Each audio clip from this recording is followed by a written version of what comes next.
네, 야권 잠룡들이 5.18 민주화 운동 행사를 앞두고 광주로 모이고 있습니다. 또 내일은 박근혜 대통령과 3당 원내대표 첫 회동이 열리는데요. 과연 소통, 협치의 계기가 될 수 있을지 주목되고 있습니다. 두 분을 모셨습니다. 최창렬 YTN 개건 교수, 이종근 데일리안 편집국장 나오셨습니다. 어서 오세요. 안녕하세요. 네. 야권의 대권 주자들이 요즘 이곳에 몰리고 있습니다. 주제어 보시죠.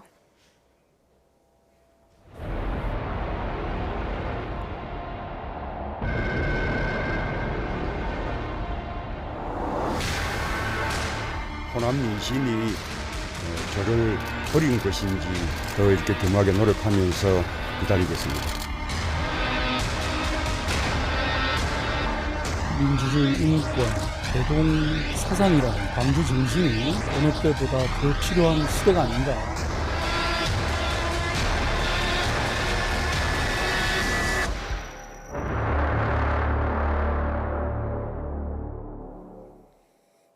네, 광주로 기자들이 몰릴 것 같은데요. 네네, 지금 몰려 있습니다, 이미 네. 오늘. 네네. 호남 구애 작전이라고 할 수 있을 것 같은데요. 더민주는 워크숍까지 광주에서 아예 열었습니다. 네, 이 광주가요, 어차피 지금 한 적도 없지 않습니까? 예. 그렇기 때문에 당내에서도 반대가 좀 심했답니다. 여기 지금 가면 안 되지 않겠느냐. 그런데 우상호 원내대표가 피하지 말자. 예. 자신이 직접 이 광주에서 해야 된다라고 주장을 해서 광주에서 지금 오늘 워크숍 첫날 밤을 지금 치르고 있습니다. 민심 얻는데 도움이 좀 될까요? 지난번에도 총선 기간 중에 문재인 전 대표가 방문을 했는데 사실 결과적으로 별로 뭐 큰 도움이 안 됐었잖아요. 예. 그래서 광주에 가서 워크숍을 하는 것도 의미가 있고 광주 방문도 의미가 있겠으나 일단 광주 호남 민심이 바라는 바는 그것과는 좀 다른 것 같아요. 그래서 본질적으로 호남이 왜 이번에 더민주를 심판했는가에 대한 성찰이 일단 앞서야 되지 않는가 이렇게 생각을 합니다. 네. 당선인 워크숍 1박 2일로 이제 진행이 되는데 이곳에서 쓴소리도 또 많이 나왔다고 하는데요. 더민주 워크숍이 광주에서 열리는 이 시점에 또 한 사람이 광주를 찾았습니다. 들어보시죠. 광주의 이 민주주의, 인권, 그리고 평화, 대동 사상이라는 그런 광주 정신이 뭐 어느 때보다 더 필요한 시대가 아닌가. 그래서 강연 계획도 요청도 있어서 왔지만 제 스스로 또 성찰하고 또 많은 분들의 말씀을 경청하러 그렇게 왔습니다. 네, 광주 정신을 언급한 박원순 서울시장. 시점이 오묘합니다. 네네, 그렇죠. 예. 아까 그 타이틀에 뭐라고 쓰셨냐면 광주로 모이는 야권 잠룡들 이렇게 예. 쓰시지 않으셨습니까? 바로 1년 남았습니다. 뭐가 1년 남았냐면 경선이요. 예. 그러니까 대선은 12월 달 치러지지만 사실 야당의 경선은 내년 이맘때쯤 거의 절정에 이르거든요. 그렇기 때문에 사실 1년 전 오늘 광주를 안 가면 사실 잠룡으로서 진짜 대권을 꿈꾸는 사람으로서 야권의 대권을 꿈꾸는 사람으로서는 불가능하다라고 판단할 수밖에 없었겠죠. 예. 박 시장 작년에는 형을 형이라고 부르지도 못한다라고 그러면서 못 오셨는데 예. 광주에 올해는 2박 3일 서울과 광주는 꽤 긴 동행. 일정이죠, 2박 그렇죠. 3일이면. 그러니까 예. 서울을 비우면서 굳이 서울시장이 왜 2박 3일이나 광주에 가느냐라는 비판도 무릅쓰고 오늘 광주에 가서 이렇게 말씀하셨습니다. 서울과 광주는 동맹이다. 예. 뭐 이렇게 말씀하시면서 동맹. 예. 어쨌든 비판을 정면 돌파를 하신 모습입니다. 네, 총선 때 지나면서 내가 잊혀지면 어떡하지 하는 불안감도 있었을 것 같은데요. 이번 행보 어떻게 보십니까? 그래서 야권의 대선 주자로 분류되는 인사니까 예. 박원순 시장이 광주를 안 간다는 걸 상상하기 어렵죠. 그리고 이제 뭐 대선 뭐 이제 어차피 이제 정기국회 5월달에 개원하고 20대 국회가 개원하고 정기국회 치르고 나면 어차피 뭐 우리 정치권은 뭐 대선 정국으로 급속하게 빨려 들어갈 거예요. 예. 그러니까 박원순 시장은 사실 현재 광역단체장이기 때문에 중앙 정치에 자신의 목소리나 입장을 내는 게 좀 한계가 있거든요. 그러면서 박원순 시장이 광주 민심, 광주 탐방을 봐야 될 것 같고, 네.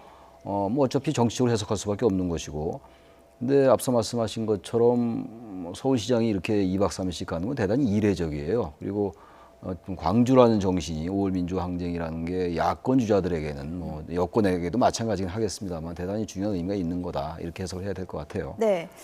그런데 박원순 서울시장만 가는 게 아니고요. 광주를 잇따라서 방문합니다. 문재인 전 대표도 5.18 기념식 즈음에서 갈 걸로 지금 알려지고 있고요.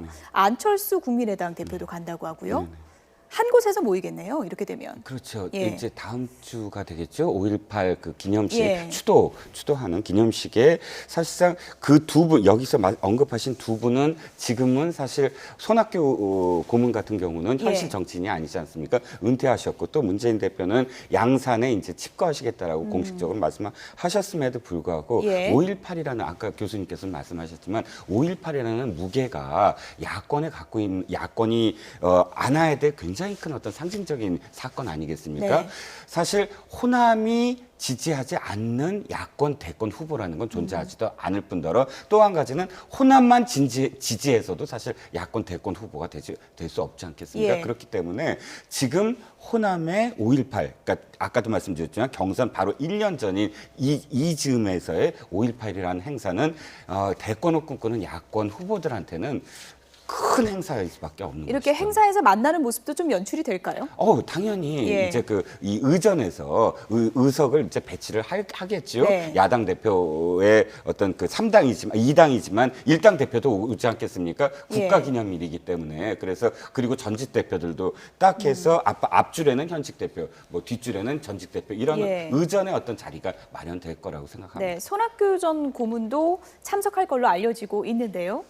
어떻습니까? 좀 정계 복귀에 기지개를 펴는 게 아니냐 이런 얘기도 나오고 있습니다. 그러니까 뭐 지금 어차피 언론에서는 뭐 손학규 전 대표가 정계에 복귀하지 않겠느냐라는 것을 거의 기정사실하고 있는 것 같아요. 손 전 대표의 어떤 행보를 뭐 다 정치로 해석하고 있는 거죠. 그리고 이제 언론에 보면 뭐 8월 정계 복귀설 같은 예. 경우 무엇을 근거로 그런 얘기를 했는지 모르겠으나 이미 나오고 있고 하니까 어쨌든 손학규 전 대표의 이 5.18 광주 민주화 항쟁 이 기념식에 참석하는 것도 네. 아무튼 뭐 정치적인 의미가 상당히 부여돼 있다라고 봐야 되겠죠. 그러나 어쨌든 손학규 전 고문은 이 5.18 행사에 항상 참석을 했었거든요. 예. 그래서 사실은 굳이 이번 방문이 뭐 특별한 것도 아니지만 예. 유난히 뭐 이번에 이제 3당 체제가 출범하고 그리고 어차피 대선 정국으로 빨려 들어간 상황 네. 속에서 뭐 새로운 의미가 있다고 해석할 수밖에 없겠죠. 네. 어쨌든 광주로 몰려들고 있는 야권의 잠룡들 다음 주에 또 이제 행보가 본격화될 것 같은데 좀 지켜봐야 될 부분인 것 같고요. 요즘에 호남에서 가장 인기가 좋다는 사람이 바로 국민의당 안철수 대표죠. 오늘 어디를 갔는지 함께 보시죠.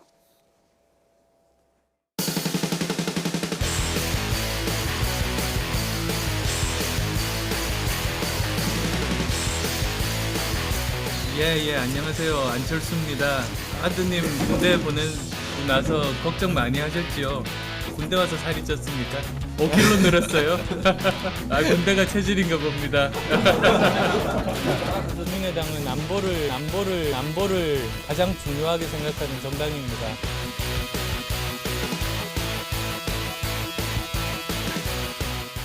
네. 국민의당이 안보정당이라고 하네요. 네. 지금 2월 9일이 전 떠오릅니다. 이 말씀을 들으니까 2월 9일이 어떤 날이냐면 북한이 장거리 로켓을 쐈어요. 그때 김종인 당시 비대위원장이 야당에서는 제일 먼저 논평을 냈습니다. 예. 그러면서 이제 그 논평이 점점 커지면서 북한 괴멸론, 북한 자멸론 이렇게 쏟아냈죠. 그러면서 너무 수위가 높으니까 더불어민주당이 괴멸은 좀 너무 셌다 하고 대변인이 좀 이렇게 수위를 낮춰달라고 했는데 당시에 박지원 그 의원이 굉장히 비판을 많이 했거든요. 예. 그러면서 사실은 안보는 보수다, 경제는 진보다라고 그 이야기했던 안철수 의원이 안보에서 빼앗겨 버렸어요. 그 예. 지형을. 오늘은 박지원 원내대표랑 같이 갔던데요. 네, 예. 그러니까 그때 빼앗겼던 안보에 대한 김종인 대표가 사실 그걸 먼저 지금 선점을 해버렸지 않겠습니까? 예. 그러니까 그때 빼앗겼던 그 중도의 어떤 그 안보론 그것을 다시 자식이 쪽으로 끌어당겨 보자라는 행보가 예. 아니었겠느냐 이렇게 보였습니다. 안철수 대표에 대해서는 보수냐 진보냐, 보수와 진보 사이에서 어디냐 이런 얘기가 끊임없이 나오는데 오늘 행보를 어떻게 볼 수 있을까요? 뭐 안보는 사실 뭐 여당 야당 할 거 없이 저는 이 무슨 안보는 보수고 그리고 뭐 경제는 진보다라는 이 분리도 대단히 도식적인 예. 것 같아요. 그야말로 지나치게 정치공학적인 접근이고요. 경제나 안보나 할 거 없이 중요한 것은 접근하는 것이고 당연히 안보는 뭐 우리나라의 가장 중요한 국가의 안전에 관련된 문제인데 이거 야당들이 지금 이 무슨 전방부대 방문하는 것을 이제 뭐 안보 이슈 선점한다고 그러는데 지금 안보의 이슈 선점이 어디 있습니까? 일단 그런 말씀을 드리고 싶고 어쨌든 뭐 안철수 전 대표의 이 이제 이념적인 지향이나 이념적 성향 같은 것들은 예. 상당히 보수적인 그런 기류는 많이 있어요, 분명히. 뭐 최근에 안철수 대표가 뭐 새누리당과 연정 이런 얘기도 나오고 이랬었잖아요. 네. 그래서 아직은 뭐 이제 20대 국회가 시작도 안 했고 여러 가지 뭐 가변성도 있고 불가측성이 워낙 높은 예. 3당 체제고 여소야대 정국이잖아요. 그렇기 때문에 향후 이 지금 안철수 대표뿐만이 아니라 여야 주자 할 거 없이 전 상당한 정도의 그 이념적인 혼합이라고 그럴까 이런 것들은 뭐 상정할 수 있지 않겠느냐 이렇게 보여집니다. 예. 네.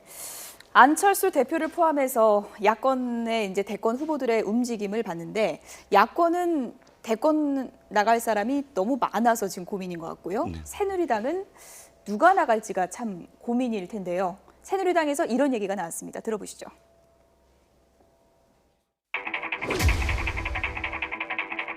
외부의 사람들을 모셔와서 그분들이 우리 당의 대권 후보로 우리가 옹립할 수 있다. 저도 그렇게 생각하는 사람 중에 한 사람이기 때문에.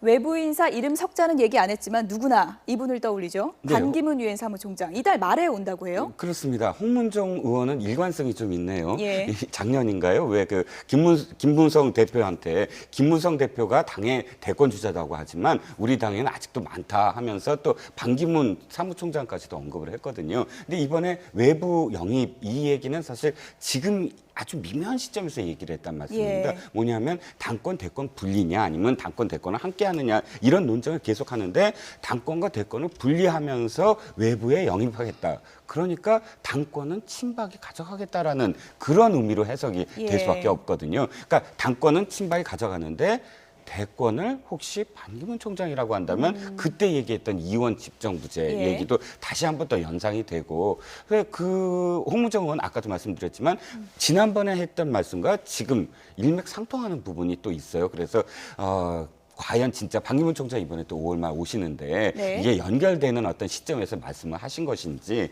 좀 이렇게 귀추가 좀 주목되는 부분입니다. 그래서 반기문 총장 얘기는 뭐 계속 친박 쪽에서 나오는 얘기니까 뭐 어제 오늘 얘기가 아니잖아요. 그리고 현재 새누리당 내부에 친박이건 비박이건 대권 주자 자체 군의잘 야당권에 비해서 대단히 이게 얕다고 그럴까 이런 상황이란 말이에요. 그리고 아까 화면에도 나왔습니다만 반기문 총장은 충청 인사고 해서 아마 그래서 계속 얘기가 나오고 있는 것 같은데 네.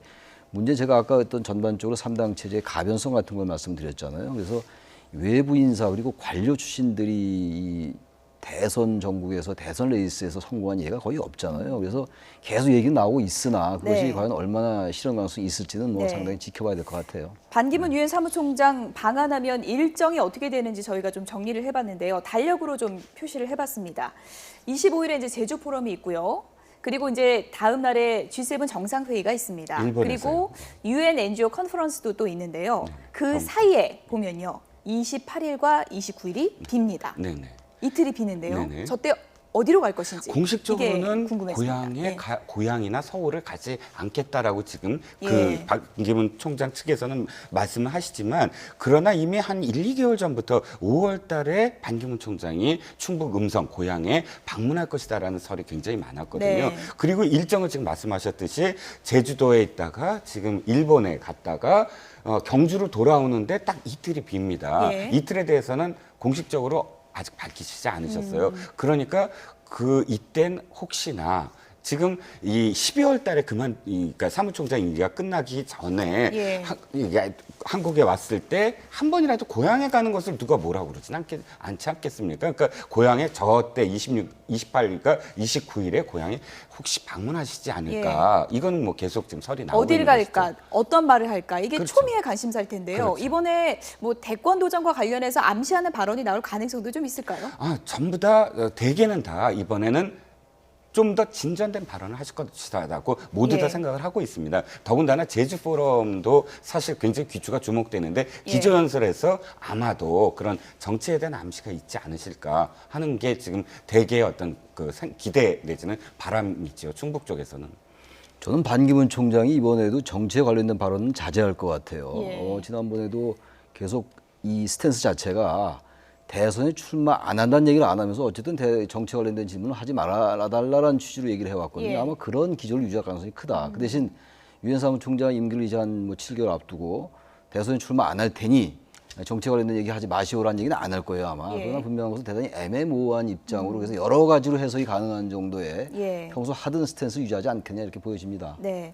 일단 친박 의원 쪽에서 외부 인사 영입 얘기가 나온 거고요. 요즘 새누리당 내부 상황을 보면 다시 또 개파 간에 또 다른 목소리가 나오고 있습니다. 비대위하고 혁신위하고 투트랙 가는 걸 놓고 비박계에서 비판의 목소리가 나오고 있는데 정진석 원내대표가 친박 책임론 덤터기 씌우는 건 옳지 않다. 이렇게 반박을 했습니다. 어떻게 보십니까? 왜냐하면 비대위 혁신이 안이 원내대표 발언으로 나오기 시작하면서부터 언론이 굉장히 그러니까 여론이 굉장히 나빠졌습니다. 예. 왜냐하면 한 달 동안 굉장히 많은 그 사람들이 지켜봤는데 무엇인가 나올 것이다, 혁신을 할 것이다, 혁신에 대한 단초를 보여줄 것이다라고 생각을 했는데 네. 사실상 모든 것들을 전당대회 이후에 새로운 차기 지도부가 이것을 하게끔 하는, 그러니까 2개월 동안 그냥 안만 만들어 놓자 이 정도였던 안이었거든요. 예. 그렇기 때문에 비판이 쏟아지자 이제 정진석 원내대표가 아니 그렇다면 뭐 친박 그 책임론을 뭐 네. 지금의 이야기하면서 분열을 원하는 것이냐, 덤터기 씌우는 거 옳지 않다라고 지금 하는 발언이 도리어 지금 사실 예. 또 더 비판을 받는 그런 상황이 돼버렸죠. 정진석 원내대표가 좀 답답해하면서 기자들에게 새누리 혁신 지켜봐달라. 마누라 빼고 다 바꾼다. 이런 식으로도 근데 표현을 지금 이제 했습니다. 총선 예. 한 달 됐잖아요. 근데 뭐 새누리당은 완패한 정당이니까 이 뭐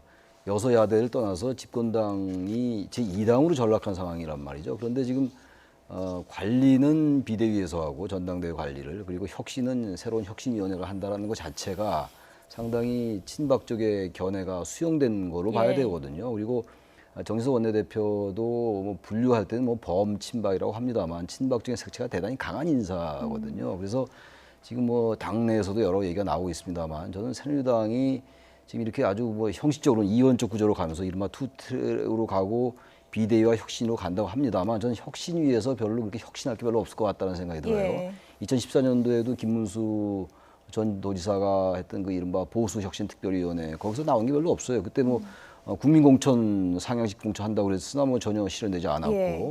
역시 기본적으로는 혁신위가 어떠한 이제 구성과 어떠한 권한과 어떠한 역할을 할 것인지가 예. 부여되는 게 중요하고 또한 그 혁신위에서 나온 안들을 지도부가 받아들인다는 그런 전제가 필요합니다. 그렇지 예. 않다면은 이번에 그 혁신위와 비대위의 이원적 구조는 그야말로 새누리당이 총선 패배에 대한 민의를 읽지 못하는 그러한 비판에 예. 직면할 수밖에 없을 것 같아요. 네, 민의를 읽지 못한 그 조치였다고 네. 이제 비판을 해주셨는데 비박계에서도 좀 비슷한 얘기들이 나오고 있습니다. 하태경 의원이 어떤 얘기를 했는지 한번 들어보겠습니다.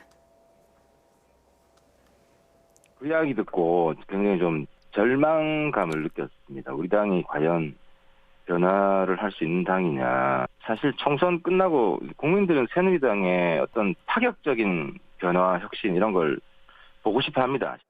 네. 절망감을 느꼈다. 이런 얘기인데요. 김영우 새누리당 의원은 정진석 비대위원장 한 것이 혁신을 부차적으로 여긴 것 아니냐 이렇게 비판하기도 했습니다. 비박계 의견 어떻게 보십니까? 네, 하태경 의원은 또 더군다나 이건 지금 전국위로 추인을 받아야 돼요. 예. 이 전국위 추인해서 크나큰 저항에 부딪힐 것이다 이렇게 말을 했죠. 그런데 제가 보기에는 사실상 좀 공허해 보입니다. 하태경 의원이나 김영우 의원의 개인적인 어떤 의견이 지금 나오고 있을 뿐이지 예.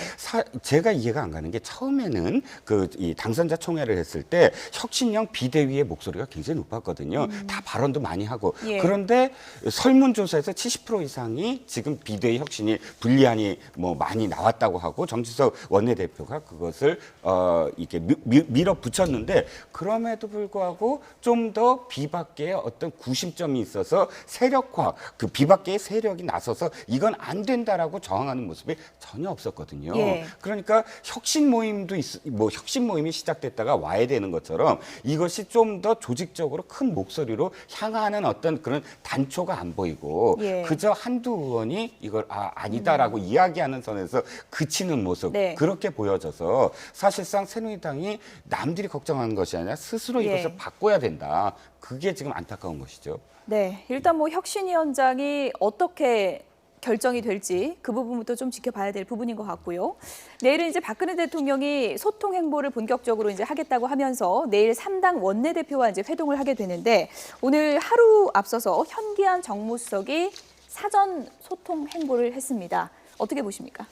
현기환 정무수석이 상당히 뭐 청와대에서는 실세로 역할을 많이 하는 것 같아요. 오히려 이병기 비서실장보다는 오히려 현기환 수석에게 더 많은 이제 그 주목이 가는 것 같은데 예. 하루 앞두고 굳이 뭐 정무수석이 국회를 방문할 필요가 없겠죠. 내일 그 대통령과 여야의 그 원내대표 정책의장이 만나니까 예.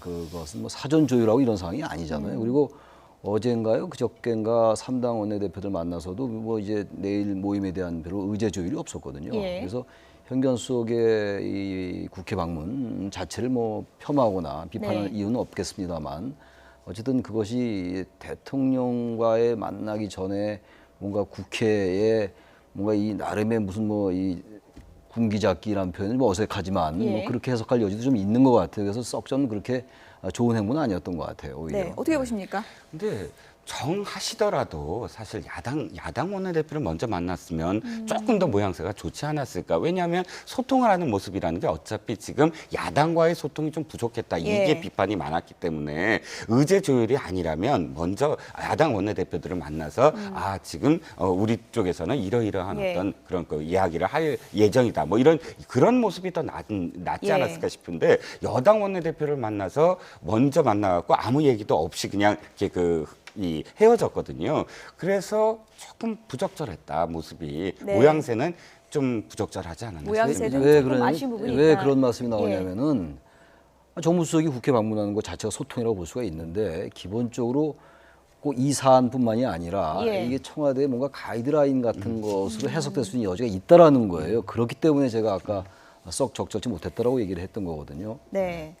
현기환 수석이 하지만 이제 기자들의 질문에는 뭐 조율이 아니라 내일 뭐 폭넓게 논의될 것이다 이런 입장을 밝혔습니다. 내일 과연 어떤 논의가 있을지 또 야권의 원내대표들이 어떤 얘기를 꺼내들지 이제 그게 초미의 관심사인데요. 우상호 더민주 원내대표가 이런 얘기를 했습니다. 들어보시죠. 어제 우리 3당 대표회담 비공개 회동에서도 사실은 이 문제를 정진석 대표에게 말씀을 드렸고 내일 청와대 회동에서도 이 말씀을 드리려고 합니다. 이무련 행진곡은 우리가 과거 학생운동 시절, 사회운동 시절에 끊임없이 같이 불렀던 노래이고 5월 영령들이 가장 듣고 싶어하는 노래입니다. 추모 행사는 그 영령들이 제일 듣고 싶어하는 노래를 불러드리는 것이 도리 아니겠습니까? 그런 점에서 저는 이 문제에 야박하게 나올 이유가 없다 이렇게 생각하고 있고 왜 이런 문제가 이슈가 되는지를 이해할 수가 없습니다. 그래서 내일 정중하게 건의드릴 계획입니다. 네. 이 주제부터가 쉽지 않을 것 같은데요. 어떻게 그렇죠. 논의가 될까요? 5.18 뭐 임을 위한 행진곡 5.18 예. 기념곡 제정인데 사실상 그 국민의당이 이걸 먼저 주장을 했는데 우상호 원내대표가 이걸 지금 내일 말씀을 드리겠다라고 예. 지금 꺼낸 의제입니다. 아마도 박근혜 대통령은 이것에 대해서 어쨌든 대승적인 차원에서 이제 입장을 보이실 것 같긴 한데 다만 박근혜 대통령도 보수 일각의 보수 세력의 어떤 의견을 완전히 도외시할 수는 없는 입장이시거든요. 그렇기 예. 때문에 일단 이 문제와 관련해서는 박 대통령이 보수 세력의 어떤 그 이야기를 하실 때고 예. 거기에 대해서 또 제안을 하실 때고 그것을 어떻게 받아들이시냐 이게 이제 귀추가 좀 네. 주목되고 있죠. 저는 이 이물위한 행진곡이 이게 왜 보수와 진보로 나눠질 줄 모르겠어요. 2013년도에 여당과 야당이 합의해서 이 이물위한 행진곡 이 노래를 기념곡으로 지정해달라고 결의안을 냈어요. 예. 이게 보수 진보의 문제가 아니죠. 그리고 또 이거 국가보훈처에서 계속 이 문제에 대해서 소극적으로 나오고 청와대는 또 보훈처는 청와대에 자꾸 이렇게 뭐 폭탄 돌리기 비슷하게 하는 것 같은데 전 그야말로 왜 이물위한 행진곡 이 노래가 왜 이렇게 이 정치권 이슈가 되는지 제가 이해를 못하겠어요. 그래서 내일 박근혜 대통령이 이 이물위한 행진곡에 있어서 예. 뭐 전향적인 내용을 얘기를 해야 돼요. 그래야지 이것이 3당 체제의 협치를 가겠다라는 말과 일치하는 것이지 예. 그렇지 않고는 민심을 왜곡할 수밖에 없다. 그래서 내일의 그 이물위한 행진곡에 대해서 어떤 입장을 보이느냐가 앞으로 국회에 삼당 체제 운영에 상당한 가는자가 네. 될 거라고 생각을 합니다.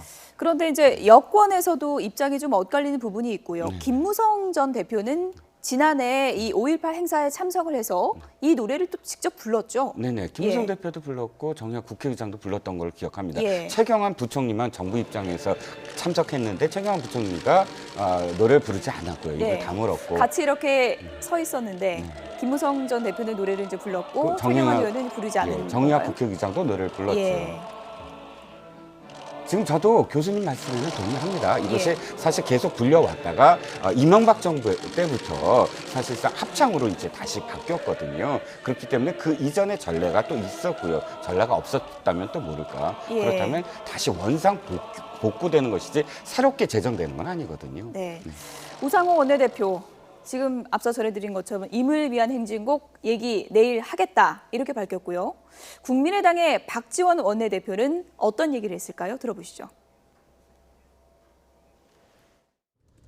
다른 당은 어떻게 할지 모르지만은 제가 대통령을 가장 가까이 5년 모셔봤는데 그 대통령에 대한 금도가 있고 또 이번에는 박근혜 대통령이 초청을 했기 때문에 대통령의 말씀을 듣고 우리도 할 말은 하겠다 이런 자세입니다.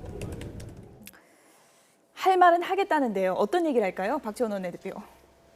일단 뭐 저는 박지원 원내대표 야당의 얘기보다도요. 예. 박근혜 대통령이 내일 모임에서 회동에서 뭔가 새롭게 변화하겠다라는 것을 어떠한 형태로든 간에 보일 필요가 있을 것 같아요. 그래서 야당에게도 여당에게 협조할 명분을 줄 필요가 있는 거거든요. 그래서 내일 회동에서 또 뭐 경제 활성화 법안, 노동개혁 이런 거 강조하고 이렇게 되면요. 예. 얘기가 원론 수준에서 맴돌게 되거든요. 그렇기 때문에 야당도 대통령에게 협조하고 여당이 협조해야 되겠으나 예. 내일 일단 청와대가 초청하는 거잖아요. 그렇기 때문에 야당의 말을 오히려 충분히 듣고 그리고 향후 이제 총선의 민심을 반영해서 국정 운영의 획기적인 변화라고 인식될 수 있는 그러한 모습을 보일 필요가 있다. 그렇지 않다면 내일의 회동이 오히려 향후 3당 체제를 또 꼬이게 할 수가 있다고 생각을 합니다. 그래서 네. 야당이 주장하는 것과 여당이 주장하는 게 쟁점이 있잖아요. 예. 예를 들어서 노동 관련 법안들도 파견법은 야당이 반대하고 있잖아요. 이런 예. 것들에 대해서 솔직하게 여당이 양해를 구하고 야당의 입장을 수용하고 그래서 야당이 여권을 도와줄 명분을 줘야 될 거 아니겠어요? 그렇지 않고 너무 원론적인 주장만 하면 안 된다. 이런 생각을 네. 합니다. 예.